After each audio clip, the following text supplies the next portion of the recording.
Bigla akong naisip na mag-ulam ng bok choy. Kaya ang ginawa ko, dali-dali akong nagpunta sa palengke at bumili ng mga sahog na gagamitin sa bok choy.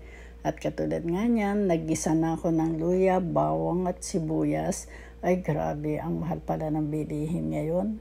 Ngayon nilagyan ko na siya ng baboy at konting atay. 1 kilong baboy ang nilagay ko at konting atay lang.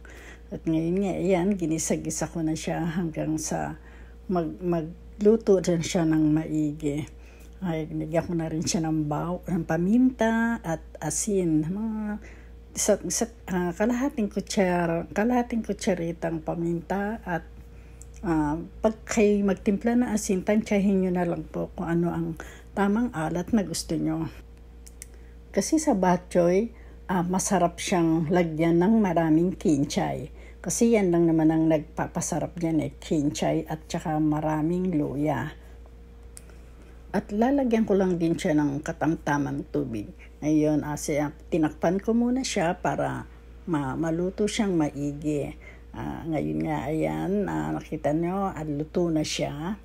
Halo-halo ko lang ng konti hanggang sa makita natin na maganda na ang pagkakaluto niya. At pagkaluto niya, nilipat ko muna po siya sa kaldero para malagyan natin siya ng sabaw.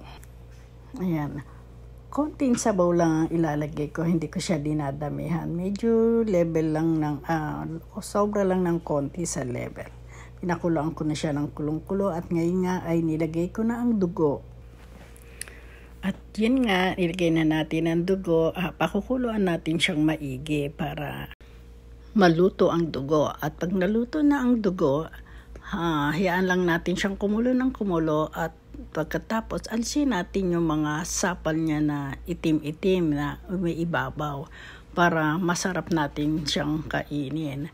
Hanggang sa alam na natin na luto na siya, pakuluan lang natin hanggang sa lumambot ulit, takpan at pagkatapos niyan, makikita na natin kung ano ang lasa niya. Timplahan nyo na siya kung anong timplang gusto nyo. Basta siguraduhin nyo lang na huwag maalat kasi bawal na sa atin ang maalat.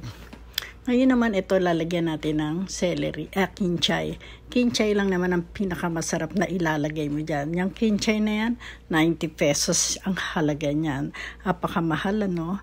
Pero ang mahalaga, mapasarap natin yung ating bok choy. At nilagyan ko lang siya ng isang lapad na miswa. At yun, hahalo-haluin lang natin siya hanggang sa lumambot at makikita na natin kung ano yung aroma, yung amoy ng kinchay. Yan ang magpapasarap talaga. Ngayon, kikita natin luto na siya at ngayon mag-uumpisa na tayong kumain ng bok choy.